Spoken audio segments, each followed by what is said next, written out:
this video we will discuss about Smith chart problems. Problem number 2. Last వీడియోలో first problem explain చేసుకున్నాం. With Smith చార్ట్లో ఎలా problem solve చేయాలి, అలానే without Smith చార్ట్లో ప్రాబ్లం ఎలా ఫైండ్ అవుట్ చేయాలో లాస్ట్ వీడియోలో ఎక్స్ప్లెయిన్ చేసుకుందాం. ఈ వీడియోలో వచ్చేసి స్మిత్ చార్ట్ యూజ్ చేసి ఈ వాల్యూస్ అనేటన్ని ఫైండ్ అవుట్ చేయాలి. ఫస్ట్ ప్రాబ్లం చూసుకుంటే lossless transmission line with Z0 equal to 50 ohms is 30 meters long and operates at 3 megahertz. The line is terminated with a load ZL equal to 70 plus J50 ohms if velocity U equal to 0.6 c on the line. Compute reflection coefficient, standing wave ratio, input impedance, load impedance using Smith chart. ఇవన్నీ find out చేయాలి. First given data ఏమి ఇచ్చిందో, given data equal to Z0 equal to 50 ohms, F equal to 3 megahertz, ZL equal to 70 plus J50, U equal to 0.6. C అంటే ఎంత? C వచ్చేసి మనకు C value వచ్చేసి 3 × 10⁸ metre per second అనమాట. ఇప్పుడు క్యాలిక్యులేట్ చేస్తాం. 0.10⁸ అనేది ఇలానే రాసిన 3 × 0.6, 3 × 0.6 చేస్తే ఎంత? 1.8 × 10⁸ మీటర్ పర్ సెకండ్. ఇది మనకు వెలాసిటీ. ఇప్పుడు స్టెప్ 1 ఏంది? Divide by Z0. ZL equal to ZL by small ZL equal to ZL by Z0. ZL ఎంత ఇచ్చిండు? 70 ప్లస్ J50 బై Z0 ఎంత ఇచ్చిండు? 50. చేస్తే ఇది ఎలా చేస్తాం చూడండి. 70/50 ఫస్ట్ 70/50 చేస్తే ఎంత వచ్చింది? 1.4. నెక్స్ట్ 50/50 అంటే 1, అంటే J × 1 J అయింది. ఇప్పుడు దీన్ని కంపేర్ చేద్దాం. దీన్ని దేంతో కంపేర్ చేయాలి అంటే R ప్లస్ JXతో కంపేర్ చేయాలి. అప్పుడు R ఏమైంది? 1.4. నెక్స్ట్ X ఏమైంది? ఏం లేదు కాబట్టి 1 అవుతుంది. ఓకేనా? ఇది స్టెప్ 1. ఇప్పుడు ఇవనేది మనము గ్రాఫ్లో డ్రా చేయాలి. R వాల్యూ అలానే X వాల్యూ. ఇది స్మిత్ చార్ట్ అనమాట. మనకు ఇక్కడ వచ్చేసి మనకి ఇలా పెట్టుకోవాలి. స్మిత్ చార్ట్ అనేది ఇలా పెట్టుకోవాలి. ఇది వచ్చేసి రెసిస్టెన్స్ కాంపోనెంట్, ఇదంతా రెసిస్టెన్స్ అనమాట. నెక్స్ట్ ఇక్కడ వచ్చేసి ఇండక్టివ్ రియాక్టెన్స్ కాంపోనెంట్స్ అన్నీ మనకు పాజిటివ్లో ఉంటాయి. ఓకేనా? ఇక్కడ కింద వచ్చేసి కెపాసిటివ్ రియాక్టెన్స్ ప్రోడక్ట్స్, ఇవి వచ్చేసి నెగిటివ్లో ఉంటాయి. మిడిల్లో రెసిస్టెన్స్ ఉంటుంది. ఓకేనా? ఇక్కడ మిడిల్లో వచ్చేసి మనకు ఓ అనేది తీసుకుందాం, ఆరిజిన్. ఇప్పుడు ఇదంతా ఆర్ కదా. ఆర్ వాల్యూ ఎంత వచ్చింది మనకి? ఆర్ వాల్యూ వచ్చేసి 1.4 తీసుకుందాం. ఇది 1.4. ఓకేనా? ఇది 1.4. Next X value, reactance value ఎంత? 1, అంటే +1 కాబట్టి మనం పైన తీసుకోవాలి. పైన పాజిటివ్ నెంబర్స్ కదా, అంటే పైన 1 కదా. 1 అంటే ఇక్కడ చూడండి, ఇది కదా, ఈ సర్కిల్లో కదండి. అది 0.6, 0.7, 0.8, 0.9, ఇక్కడ 1, అంటే ఇక్కడ 1, ఇక్కడ ఉంది 1. ఈ 1.4కి అలానే ఈ 1కి టచ్ అయ్యేది. 1 ఇక్కడ ఇలా కదా, ఇదే కదా 1 అనేది.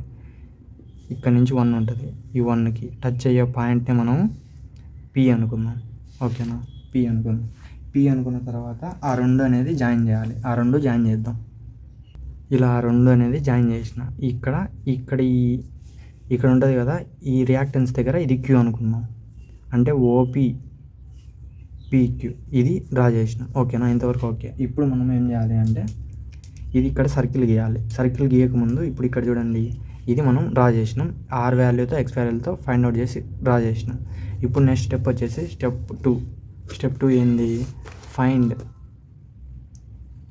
Find K equal to modulus of K angle θ. Modulus of K equal to OP/OQ. OP అంటే ఎంత? OP అంటే మనం ఇక్కడ మెజర్ చేయాలి. OP అంటే మనకి ఇక్కడ మెజర్ చేయాలి. OP ఎంత? 3.5. నెక్స్ట్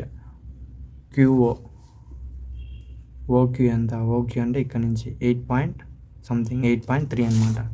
ఇది చూడండి 3.5/8.3. మొత్తం క్యాలిక్యులేట్ చేస్తే ఎంత వస్తుందో చూద్దాం. 3.5/8.3 చేస్తే ఎంత? 0.42. ఓకేనా? 0.42 వచ్చింది. నెక్స్ట్ యాంగిల్ అనేది ఎలా కనుక్కోవాలి అంటే 0.42.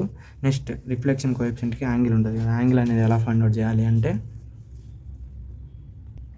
ఇక్కడ చూడండి, యాంగిల్ ఆఫ్ రిఫ్లెక్షన్ కోఎఫిషియంట్ అంటే దీనిపైన ఉండేది angle of reflection coefficient.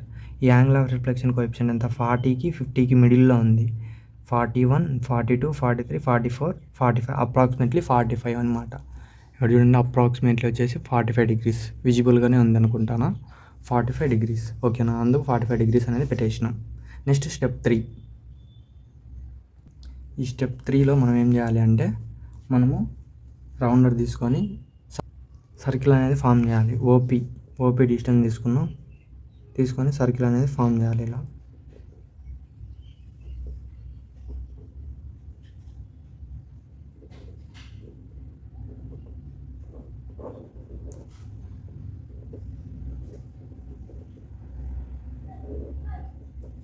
Draw చేయాలి. డ్రా చేసిన తర్వాత ఇక్కడ మనకి ఎక్కడైతే రెసిస్టెన్స్ ఉంటుంది కదా, ఇది రెసిస్టెన్స్ లైన్ కదా. రెసిస్టెన్స్ లైన్ ఎక్కడ ఉంది మనకి, ఇక్కడ 2 పాయింట్, నెక్స్ట్ 2.2, నెక్స్ట్ 2.4, నెక్స్ట్ ఇక్కడ ఎక్కడ ఉంది మనకి 2 పాయింట్. ఇక్కడ చూడండి ఈ లైన్ వచ్చేసి 2 పాయింట్, ఇది 2 పాయింట్ కదా, ఇది 2.2, 2.4 అంటే 2.4 దగ్గరలో ఉంది కాబట్టి అప్రాక్సిమేట్గా 2.4 అనేది మనకి ఇక్కడ వచ్చేసి SWR స్టాండింగ్ వేవ్ రేషియో అంటాం. స్టాండింగ్ వేవ్ రేషియో ఎంత 2.4 ఓకేనా. Next find the wave input impedance. Wave input impedance formula చెప్పిన లాస్ట్ వీడియోలో చెప్పిన లాంబ్డా బై లాంబ్డా ఎంత వచ్చింది మనకి, లాంబ్డా వాల్యూ మనకు ఎంత వచ్చిందో చూద్దాం. మనకు లాంబ్డా వాల్యూ వాడు క్వశ్చన్లో ఏమీ లేదంటే మనమే ఫైండ్ అవుట్ చేయాలి. మనకు లాంబ్డాకి ఫార్ములా ఎలా కనుక్కోవాలి అంటే లాంబ్డా ఏమీ లేదు కాబట్టి మనకు ఫార్ములా ఉంటుంది. ఫార్ములా వచ్చేసి మనకి వెలాసిటీ U = F × లాంబ్డా. నాకేం కావాలి, లాంబ్డా కావాలి. లాంబ్డా = F బై వెలాసిటీ అనమాట. లాంబ్డా = F ఎంత ఇచ్చిండు మనకి, క్వశ్చన్లో 3 MHz. మెగా అంటే 10⁶. వెలాసిటీ V ఎంత ఇచ్చిండు 0.8 × 10⁸. ఇది క్యాలిక్యులేట్ చేస్తే మనకు వస్తుంది అనమాట ఆన్సర్. 3 × 10⁶ బై 1.8 × 10⁸ చేస్తే ఎంత 0. ఇక్కడ చూడండి ఇక్కడ యూ కదా, ఓకే. ఇక్కడ చూడండి ఫార్ములా U = F × లాంబ్డా కదా. నాకేం కావాలి, లాంబ్డా కావాలంటే F అనేది కిందికి వస్తుంది. Lambda = U/F. ఈ F అనేది పైన ఉంది కాబట్టి కిందికి వస్తుంది అనమాట.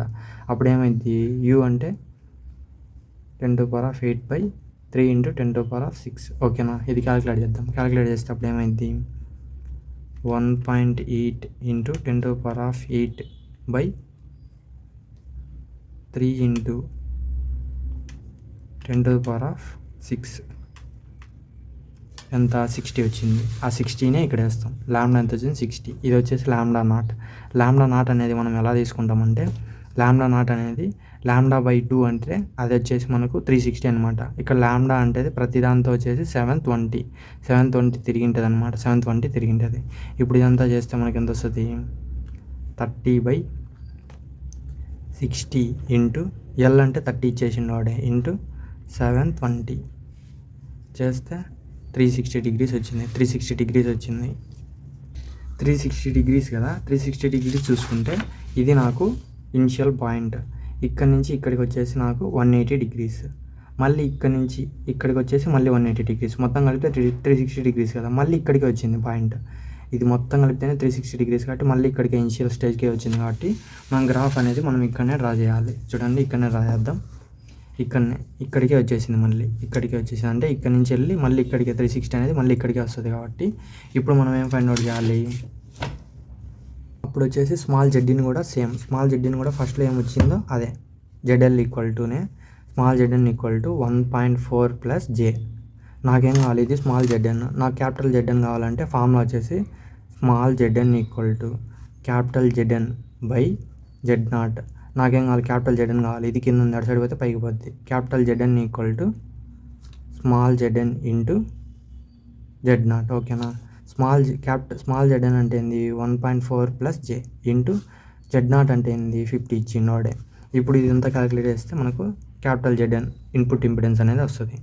50 × 1.4 చేస్తే 70. నెక్స్ట్ 1 × 50.